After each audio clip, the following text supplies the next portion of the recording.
Ser podcast.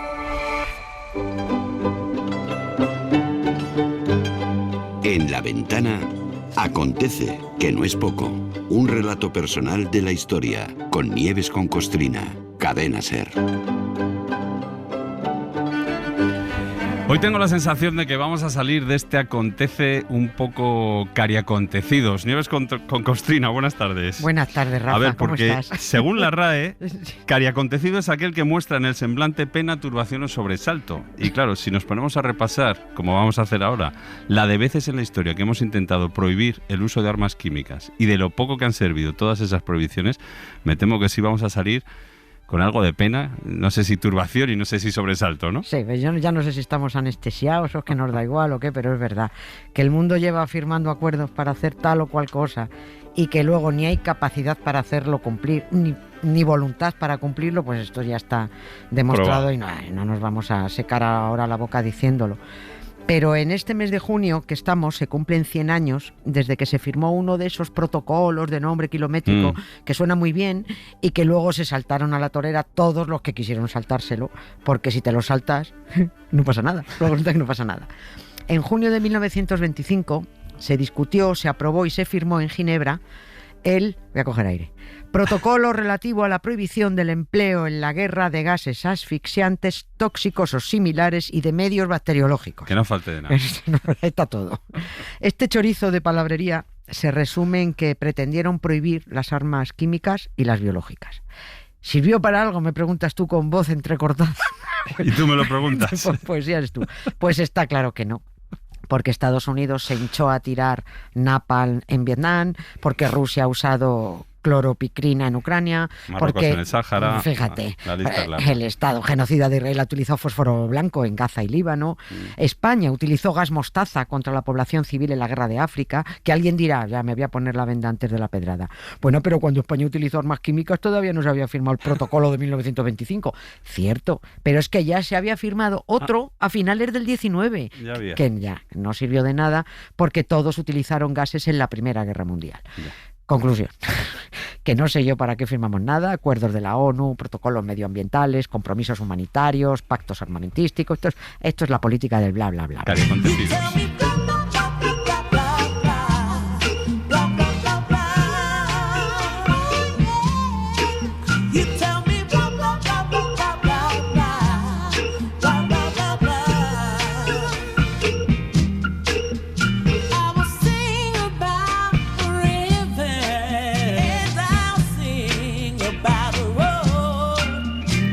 A ver, Nieves, has hablado de que ya había un protocolo a finales del siglo XIX, sí. O sea que ya en el siglo XIX había preocupación por el uso de armas químicas. Sí. No solemos pensar esto, parece que es como muy atrás. Pues sí, pero no, pero en el siglo XIX había sido tremendo en guerras.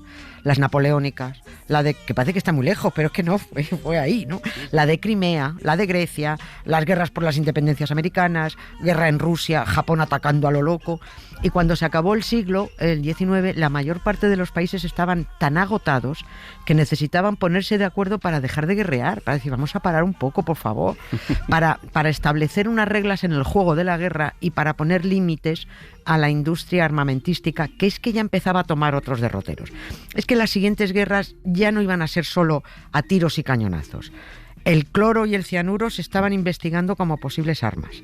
Por eso muchos países decidieron pararse a pensar y en 1899, pues fíjate, a un año de que acabara el siglo, sí, claro, firmaron en La Haya, durante la primera conferencia de paz internacional, un compromiso para, abro comillas, no emplear proyectiles que tengan como objetivo dispersar gases tóxicos y asfixiantes. Fíjate en el éxito de la conferencia de paz, que 15 años después liaron la Primera Guerra Mundial. La primera grande. O sea, bien, chavales, bien.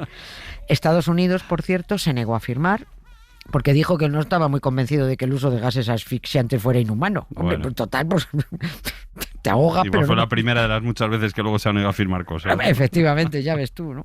Pero bueno, es que da igual quién firmara o no firmara, porque Alemania firmó, y Francia firmó, y Reino Unido firmó. Y ahí tienes a todos en la Gran Guerra de 1914 usando armas químicas. Pues como ese las ha usado, pues venga, pues yo también. Claro.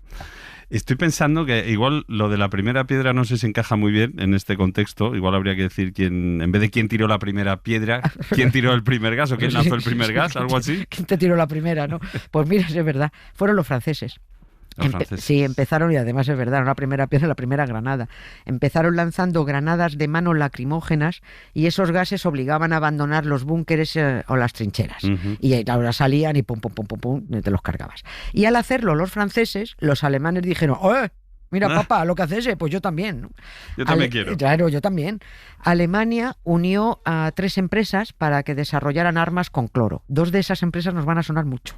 Bayer era una, que fíjate, hacía aspirinas para quitar el dolor de cabeza y luego armas químicas para ponerte el dolor de cabeza. Esto es un bucle. Y otra era BASF, la famosísima BASF. De las cintas de audio. Claro. Entre otras cosas, se hacen muchas más cosas. La BASF, de la petroquímica de ahora, pues sí.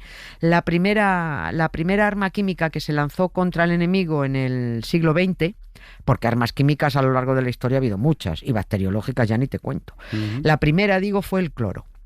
Y también estoy diciendo mal esto, porque no fue un lanzamiento, que aquí estaba la trampa para burlar lo que se había firmado en La Haya. Enterraban las bombonas de cloro en el campo de batalla, y cuando el viento iba en dirección al enemigo, abrían las espitas y les enviaban los gases. Ojo, que si te cambiaba el viento y los gases venían para aquí, había un factor de riesgo. Había un factor de riesgo que ya ocurrió más de una vez. Pero bueno, el caso es que si la cosa funcionaba, el viento se portaba bien, abrían las espitas, enviaban los gases a las trincheras enemigas, claro. Los soldados salían, tambaleándose, tosiendo, morados, labios hinchados. Cuando la comunidad internacional, después de este primer ataque en 1915, le dijo a Alemania, oiga, que está usted violando la Convención de La Haya, los alemanes dijeron, no, de eso nada. Han empezado los franceses, eso es lo primero. Y además, lo que nosotros firmamos decía que no se podían lanzar proyectiles con gases, y nosotros no hemos lanzado nada. Esto es como leer la letra pequeña de un contrato. Claro, es que nosotros no hemos lanzado nada. Nosotros no le hemos tirado una bombona de butano a las cámaras de gas, ya sabes, que no es que abran y te tiren bombonas de butano, ¿no? Pues bueno, pues eso, que no le hemos tirado la bombona de cloro a nadie, solo hemos abierto unas espitas. Bueno, pues a partir de ahí, por muchos acuerdos que se firmaron, es que dio exactamente igual. Del cloro pasaron al fosgeno, de abrir espitas de bombonas pasaron a proyectiles con carga química de nombres impronunciables, luego llegó el gas mostaza, todo mal. Come, you masters of war, you that build the big guns, you that build the death planes, you that build all the bombs, you that hide behind walls, you that hide behind discs. I just don't want you to know I can see through your masks. Nieves, a ver, estamos hablando, fíjate, siglo XIX, siglo XX, todo esto de la contemporánea. Si como le gusta decir a Francino, en estas cosas de armas químicas miramos por el retrovisor, ¿hasta dónde nos tendríamos que ir en el tiempo? ¿Muy atrás? Pues sí, mucho más de 2000 años, sí. Las armas químicas se han usado desde hace 2000 y pico años, desde que alguien descubrió cómo atontar al enemigo atufándolo con azufre y alquitrán.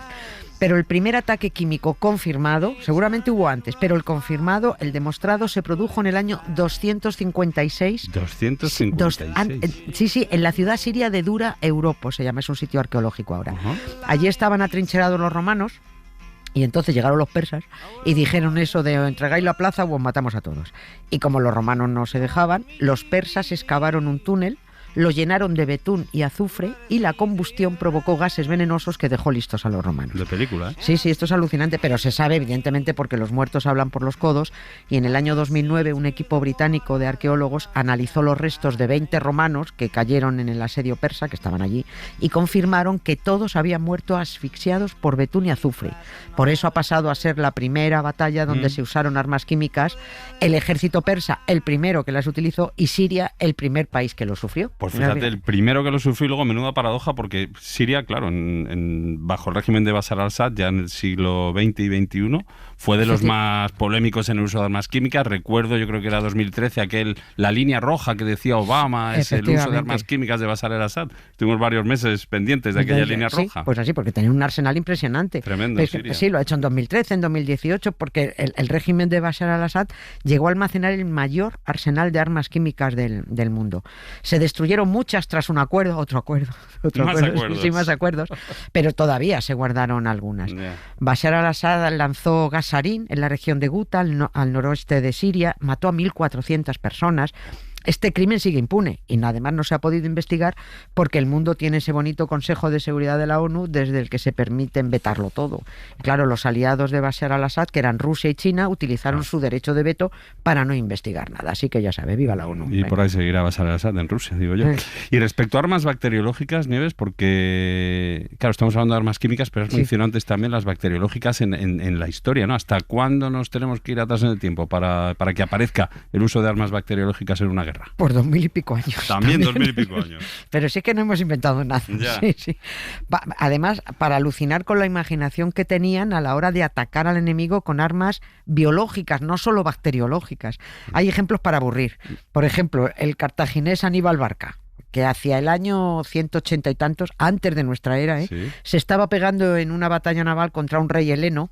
Se llamaba, no hace falta que se queden con el nombre, se llamaba Eumenes II. Pues yo lo apunto por si acaso. Eumenes. Bueno, pues Aníbal Barca se estaba pegando con este tío, metió serpientes venenosas en ánforas y las lanzó con catapultas a las naves enemigas. Toma ya. Ganaron las serpientes, por supuesto. Fíjate la que se lió. Otro caso, ya más adelante, en el año 198 ya de nuestra era, los partos se estaban defendiendo de los romanos. Partia, para entenderlos un poco, estaba más o menos por donde está Irán. Ahí estaba Partia. Bueno, pues los partos lanzaron a los romanos vasijas de arcilla llenas de todo tipo de bichos venenosos. Escorpiones, avispas, unas chinches asesinas que se te metían por los ojos. Muy gore todo esto, ¿eh? Muy gore, sí, muy gore. Oye, en la conquista del Nuevo Mundo, alguna vez he leído que también se arrojaba, ropa ya contaminada, ropa infectada de viruela. Sí. Eso también entra en la categoría de arma bacteriológica. Totalmente. En las Américas, como los nativos no tenían defensas para las enfermedades, con que les echaras cualquier ropa de un enfermo de gripe, de viruela o de tifus, bueno, en cuanto lo tocaran ya estaban contagiados y fritos. Y todos los demás, sí, claro. Y de esto tenemos muchísimos casos. En el año 1300, me refiero de lo bacteriológico y lo biológico, en el año 1340, en Europa, durante la Guerra de los 100 años, el duque de Normandía lanzó cadáveres putrefactos de caballos. ¿En serio? Sí, contra el castillo del norte de Francia para rendir a los ingleses. Con catapultas también. Con catapultas, qué claro. Loco todo. Sí, por esos años también los mogoles lanzaron a los tártaros con catapultas cadáveres de víctimas de la peste. Y eso que hacíamos los españoles en América del Sur, que han mencionado, también lo hicieron los británicos en América del Norte en pleno siglo XVIII. Agarraron mantas de un hospital de enfermos de viruela y las distribuyeron entre los nativos de las tribus de Pensilvania. Sí. Y hemos hablado de armas químicas en la Primera Guerra Mundial, pero también se usaron bacteriológicas contra los animales de carga de los aliados. Por ejemplo, los alemanes les daban terrones de azúcar o agua con la bacteria causante del carbunco o de una enfermedad que se llama el muermo, y además esto de matar a los animales contagiaba a los soldados. Y todo esto, que es que parece muy antiguo, siguió haciéndose en la Segunda Guerra Mundial.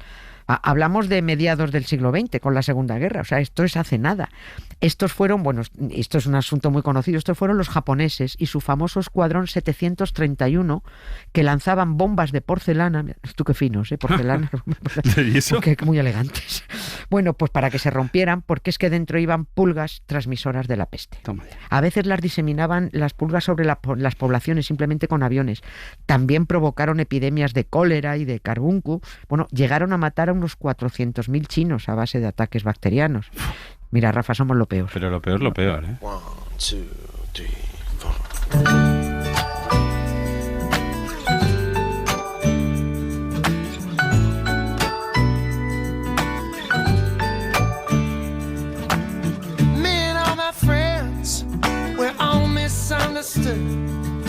They say we stand for nothing and that's the way we ever could.